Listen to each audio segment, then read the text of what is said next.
Bienvenidos y bienvenidas a un nuevo análisis a fondo. Hoy tenemos por delante un viaje intelectual verdaderamente monumental.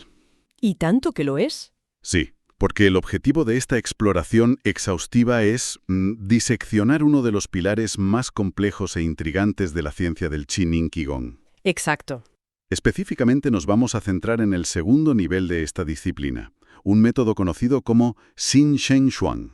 Que se traduce como la forma cuerpo-mente, para quien no esté familiarizado con el término. Eso es, la forma cuerpo-mente. Y para lograr esto nos hemos sumergido en un material de origen que, no es poca cosa. No, desde luego que no. Estamos hablando de los 9 tomos completos que componen la teoría y la práctica de esta ciencia.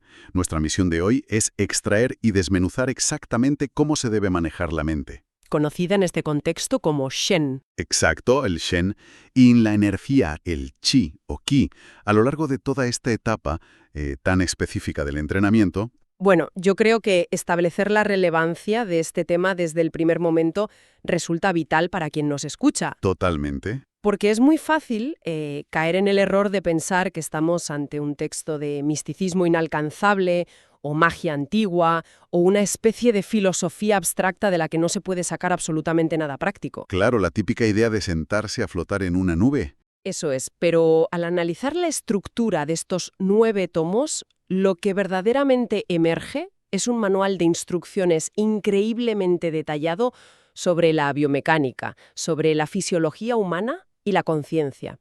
Nos explica con una precisión casi quirúrgica cómo la atención plena, combinada con un movimiento físico exigente y además muy específico, puede alterar literalmente la distribución de la energía en los tejidos humanos más profundos. Es una pasada, fíjate. Es que para cualquier persona de la audiencia que busque mejorar su capacidad de concentración o aumentar su vitalidad de forma sostenible o simplemente encontrar una herramienta tangible para evitar la sobrecarga mental que es tan común hoy en día, Ya te digo. pues este conocimiento representa una mina de oro. Y lo mejor es que no requiere creencias ciegas ni fe, sino la aplicación estricta de mecánicas corporales y mentales muy concretas. Vale, vamos a desempacar esto por partes porque el primer concepto clave que encontramos en las fuentes sobre este segundo nivel rompe por completo con la inmensa mayoría de los estereotipos occidentales sobre estas disciplinas orientales. Sí, desde luego. Porque, cuando la gente piensa en prácticas energéticas o meditativas o de relajación, suele imaginar casi por defecto que hay que visualizar cosas tremendamente complejas. Luces, colores. Claro, pensamos en luces de colores recorriendo el sistema nervioso, rutas energéticas súper intrincadas que hay que dibujar en la mente, o símbolos místicos brillantes flotando por ahí. Sí, la visualización pura y dura. Pero, y aquí viene la sorpresa mayúscula que señalan los textos, en el segundo nivel del Qin Qigong, en el Xin Shen Yuan, la indicación es clarísima. No se utilizan actividades mentales especiales. Cero. La regla es de una simplicidad que asombra y, paradójicamente, de una dificultad enorme. La conciencia se enfoca de manera exclusiva y absoluta en la acción física puramente mecánica que se está realizando en ese preciso instante. Y nada más. Nada más. O sea, si la mano empuja hacia adelante, la mente se expande hacia adelante con la estructura ósea y muscular. Si la mano se retrae, pues la mente se retrae con ella. No hay que imaginar mares de energía ni luces resplandecientes, solo el movimiento puro y duro. Y la clave para entender ese porqué de la ausencia de visualizaciones radica en una regla de oro de esta ciencia, que está detallada extensamente en la etapa conocida como de mezcla interna. A ver, cuéntanos. Los textos exponen que las actividades inherentes de la vida ya son más que suficientes para combinarse con la mente. El objetivo supremo aquí es que la forma física y la conciencia entren en una armonía total, sin fisuras de ningún tipo. Claro, que sean uno solo. Exacto.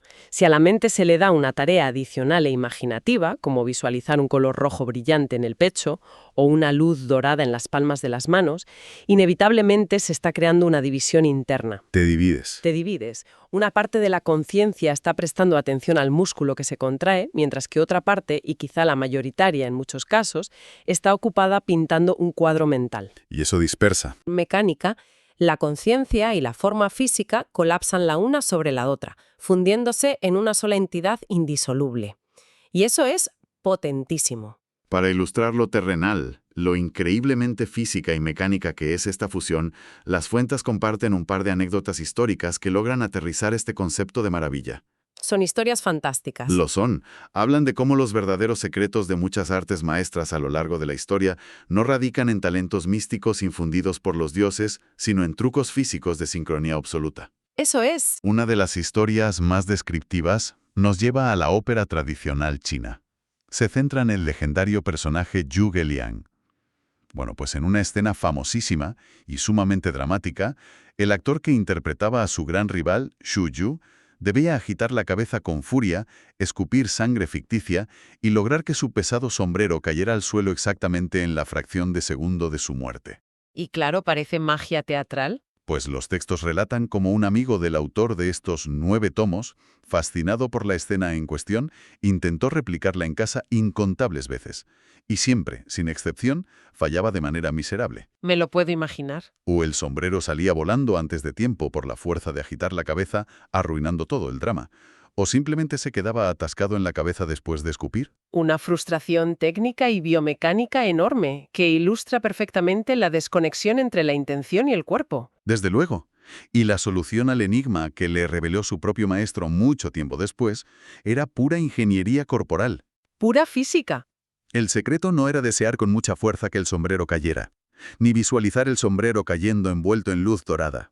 El truco era apretar fuertemente los dientes en el momento exacto de sacudir la cabeza. Ah, claro. Al hacer esto, los músculos temporales y maxilares se tensaban y se expandían ligeramente contra la base del sombrero, actuando como una especie de cuña que lo anclaba firmemente al cráneo sin importar la violencia del movimiento. Una especie de seguro biomecánico. Eso es.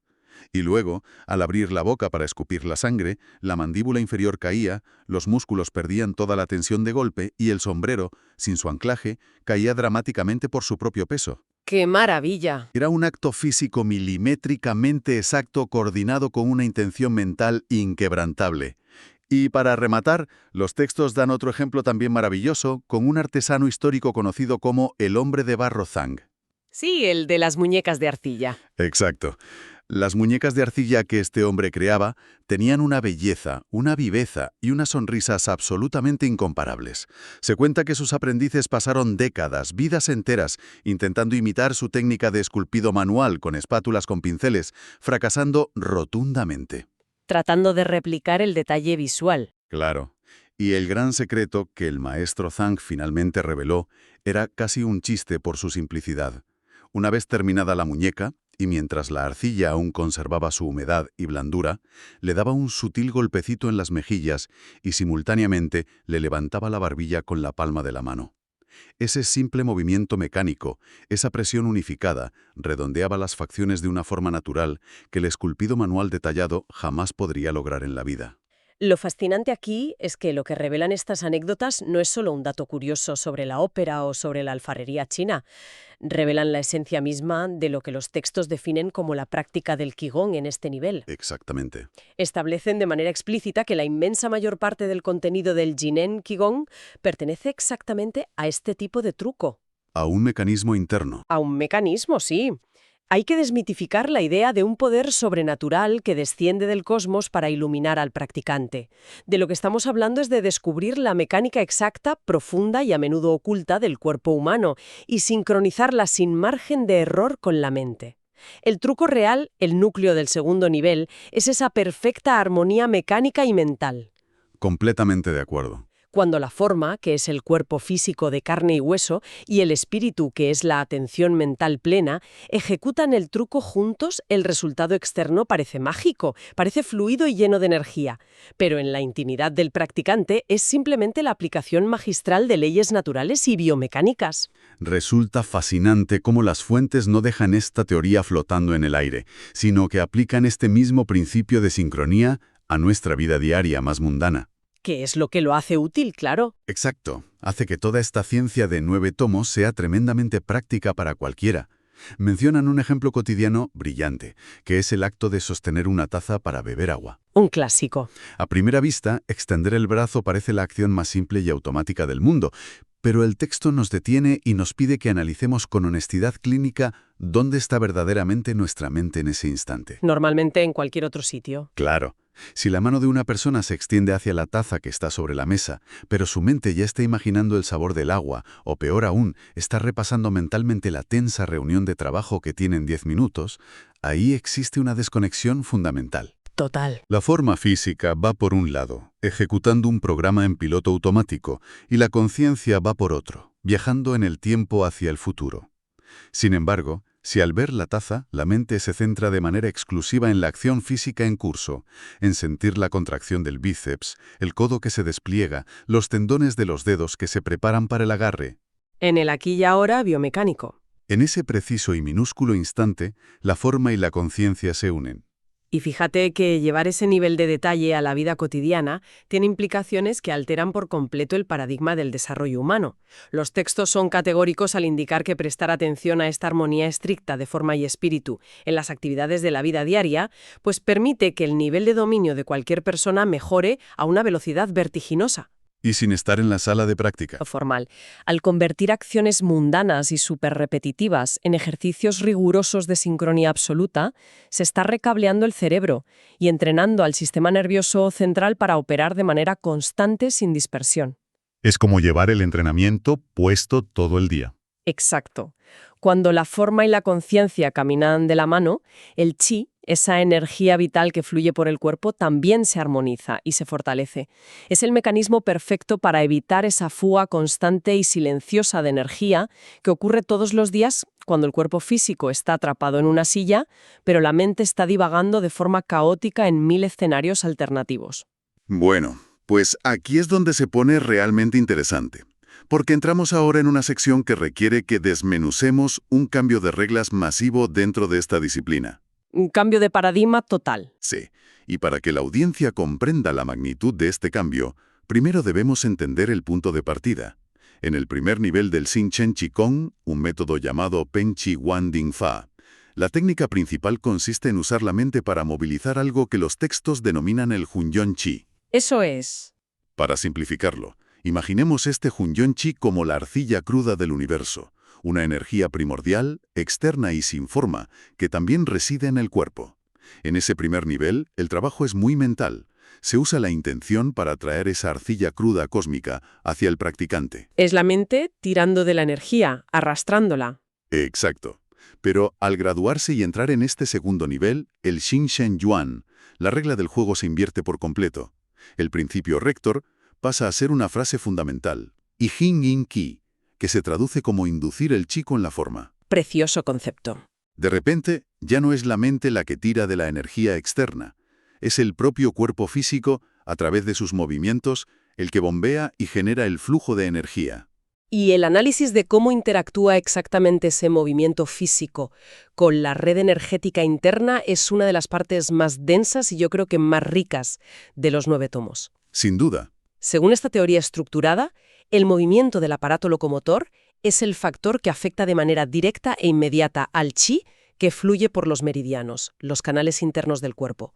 Funciona como un mecanismo de ignición de dos partes muy bien diferenciadas. A ver, explícanos eso. Pues mira, en el primer paso, la mente da la orden consciente y deliberada de realizar un movimiento. Inmediatamente después de esa orden, y antes de que el músculo se mueva realmente, la sangre y el chi se precipitan y se acumulan en esa zona específica, preparándose para alimentar la acción. Una especie de anticipación fisiológica. Eso es pura anticipación. Luego, en el segundo paso, al ejecutarse la contracción muscular o el estiramiento extremo, ese mismo movimiento físico actúa literalmente como una bomba mecánica. Esa tensión empuja, exprime e impulsa un aumento masivo en el flujo de energía a través de los canales. No se trata de visualizar un río fluyendo, se trata de obligar a la energía a circular mediante exigencias de presión física innegables. Y las exigencias físicas de las que hablan los textos son de un nivel de especificidad que asusta. Desde luego. Porque no estamos hablando de hacer grandes aspavientos con los brazos o de ponerse a saltar por la habitación. Los 9 tomos ponen un énfasis casi obsesivo en las articulaciones pequeñas y periféricas, esas partes del cuerpo que normalmente viven en el abandono más absoluto. Totalmente. Al detallar la tercera sección de esta forma cuerpo-mente, el texto se detiene a instruir meticulosamente la acción de erguir las palmas de las manos y separar los dedos al máximo absoluto, tensando cada pequeña falange hasta el límite. Hasta que duele casi. Exacto. De hecho, vamos a proponer un pequeño experimento ahora mismo para ilustrar esto. Si en casa o donde se esté escuchando esto, se levanta la mano, se dobla la muñeca hacia atrás intentando que los dedos apunten al techo, Sí, flexionando a tope. y luego se separan los dedos estirándolos como si quisieran tocar las paredes opuestas. Madre mía, la sensación es instantánea. Es un calambrazo. Es una tensión microscópica en el dorso de la mano y en las articulaciones de los dedos, pero es sorprendentemente incómoda y penetrante. Hay un tirón que viaja casi hasta el codo. Pues esa incomodidad, esa tensión aguda que describes al realizar el movimiento, es exactamente el mecanismo central que busca la práctica. Y la fisiología energética detrás de esta instrucción es brillante. Cuéntanos, ¿qué pasa ahí por dentro? Los tomos explican que los extremos distales de los principales meridianos energéticos del cuerpo, las vías de comunicación más importantes, se encuentran precisamente ahí, en las puntas de los dedos de las manos y de los pies. Al realizar estos movimientos aparentemente menores y localizados, pero cargados con una tensión mecánica extrema, se está actuando directamente sobre las válvulas terminales del sistema energético humano.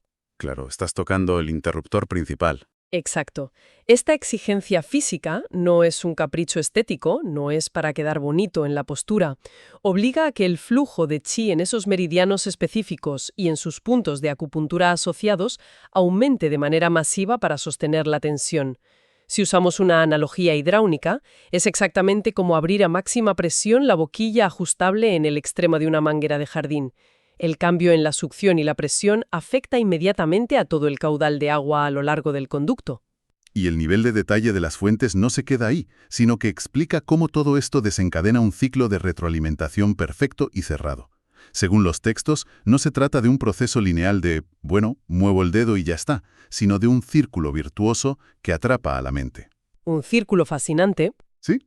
El ciclo comienza con la forma física, como acabamos de hacer con los dedos, que altera la presión en los meridianos. Este cambio de presión provoca un aumento dramático del flujo de chi en la zona. Ese aumento de flujo, sumado a la postura extrema, genera esa sensación física hiperrealista que mencionaba antes. Una sensación de tensión profunda, que puede manifestarse como calor, un hormigueo eléctrico o incluso un dolor sordo en los músculos, ligamentos y tendones. Y el cierre de ese círculo virtuoso es donde el proceso abandona la mera gimnasia para convertirse en una disciplina profundamente interna. Porque esa tensión física aguda envía una señal abrumadora de retroalimentación al sistema nervioso central. Le grita al cerebro. Le grita, sí. Esa señal es tan fuerte que obliga a la mente consciente a centrarse de manera natural, inquebrantable y casi instintiva en ese punto exacto de tensión. No es necesario realizar un esfuerzo titánico de voluntad para no distraerse pensando en la lista de la compra. El estímulo físico es un ancla pesadísima que no deja que el pensamiento flote a la deriva.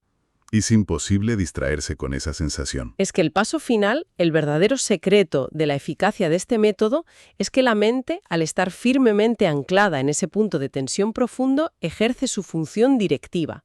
Ya dijimos que la mente dirige la energía primordial, el Hunyuan Chi. Sí.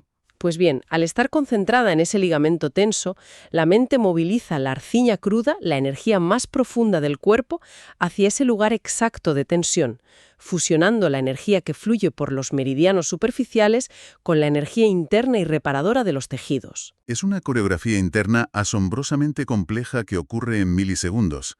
Y creo que esto nos ofrece la transición perfecta para estructurar cómo evoluciona la mente del practicante a lo largo de este arduo proceso. Sí. Las 3 etapas. Exacto. Porque, aunque hemos repetido que la mente se centra en la acción física, los 9 tomos se encargan de diseccionar y clasificar esta maestría mental en 3 niveles técnicos muy claros de integración del Shen, recordando siempre que Shen se refiere al espíritu o la mente consciente. Es un viaje progresivo que lleva a la conciencia desde una dictadura sobre el movimiento exterior hasta una inmersión absoluta en las capas más ocultas de la anatomía física. Efectivamente. Y las fuentes abordan estas 3 etapas con una precisión metódica. La primera etapa del desarrollo mental se denomina el Shen dirige la forma. Que suena a control puro y duro. Y lo es. Este es el nivel fundacional y, de muchas maneras, el más frustrante de todos. Aquí el practicante debe usar su voluntad para imponerse sobre el cuerpo. Cada movimiento físico, por minúsculo que sea, como rotar un tobillo o extender un pulgar, debe ser precedido y guiado milimétricamente por una orden mental clara y consciente. No se permite el piloto automático. Prohibido, totalmente. Es un trabajo agotador que consiste en prohibirle al cuerpo físico operar por su cuenta o por memoria muscular. Si la rodilla se flexiona es porque la mente está dictando cada grado de esa flexión. Esta etapa es como el entrenamiento militar de la consciencia. Asegura que la mente esté atada al presente y rompa por completo con cualquier tendencia a la ensoñación o la distracción. Y una vez que se domina ese control férreo y el cuerpo deja de moverse por su cuenta, los textos describen el salto a la segunda etapa evolutiva.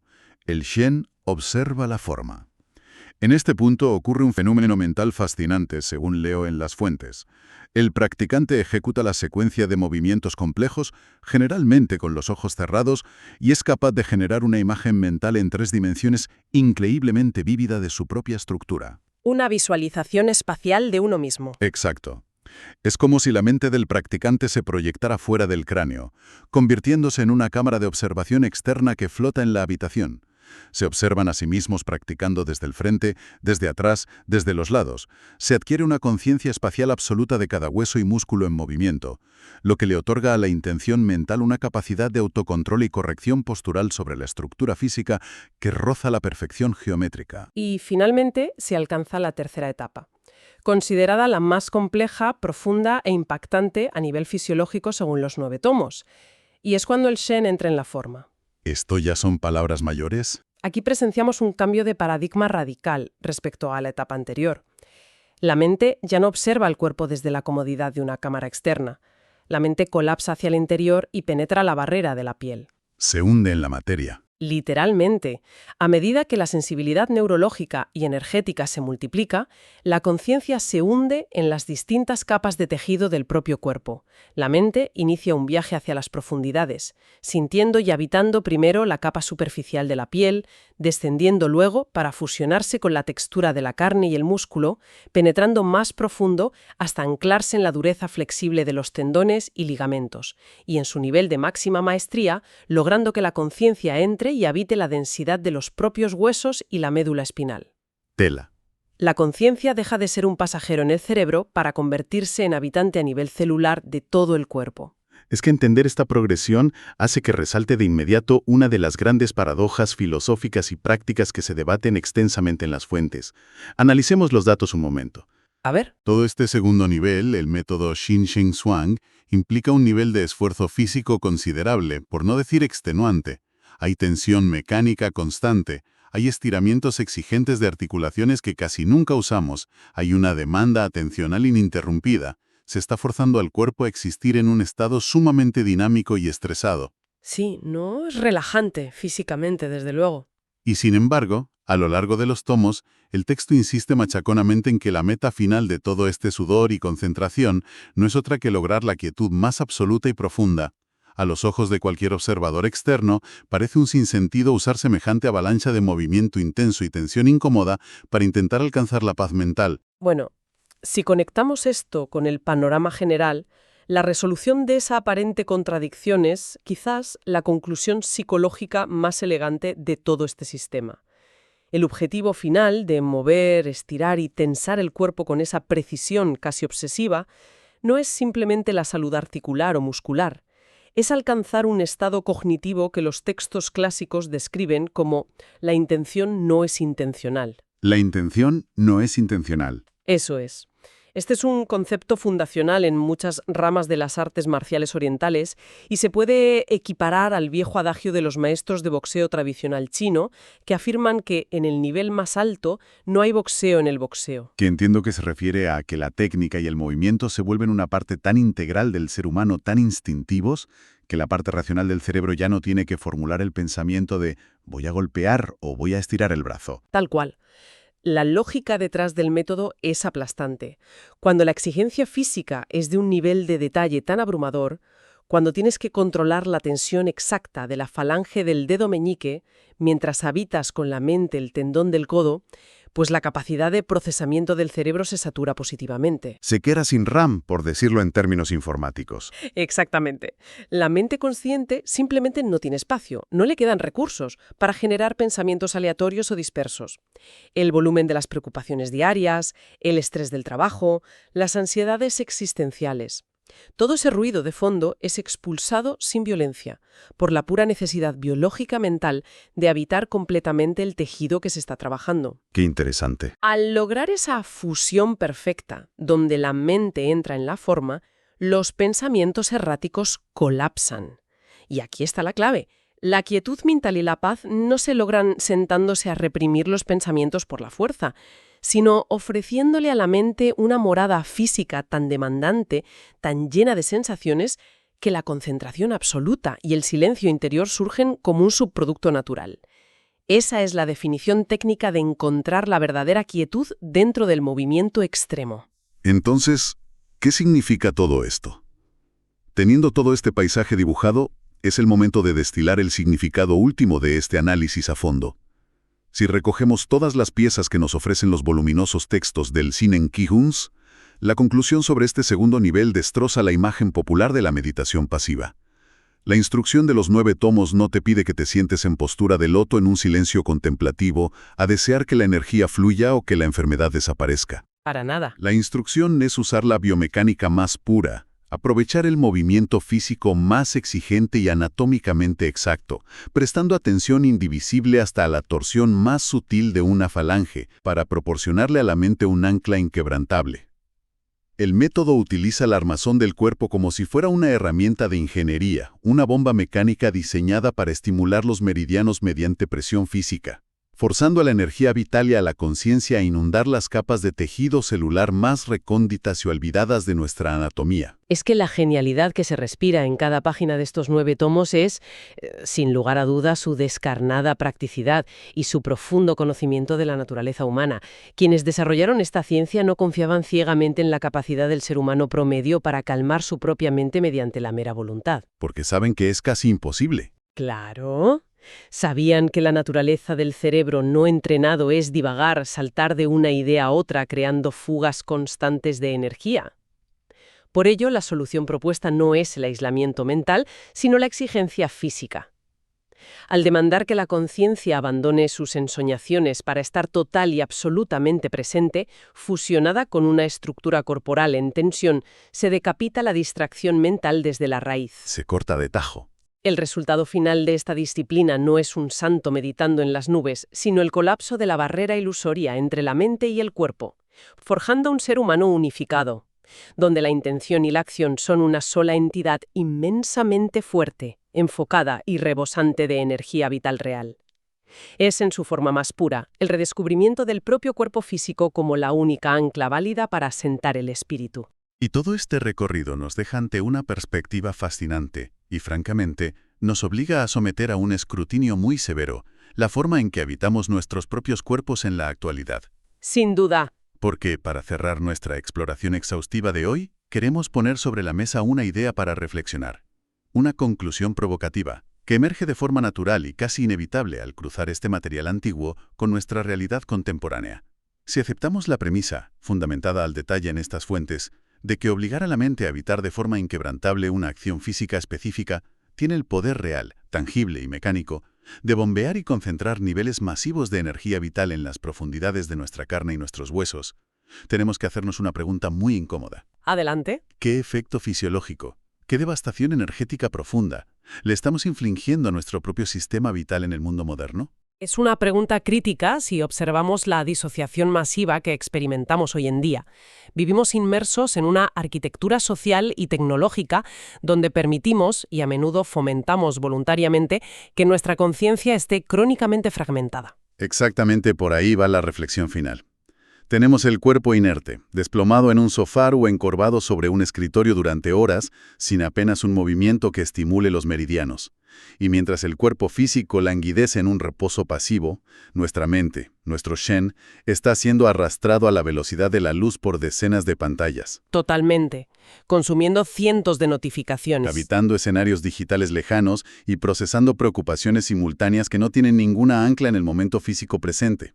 Bajo la lente de los 9 tomos del Qigong, esto no es solo un problema de atención, es un problema de supervivencia energética. Una fuga masiva. Podría ser que la gran epidemia de nuestro siglo, esa fatiga crónica inexplicable, ese agotamiento mental persistente y esa alarmante falta de vitalidad que parece definir a la sociedad actual, no sea en su núcleo una mera falta de horas de sueño o de descanso muscular. Podría ser, si aplicamos rigurosamente la ciencia de esta etapa de mezcla interna, el resultado directo de una hemorragia masiva de energía.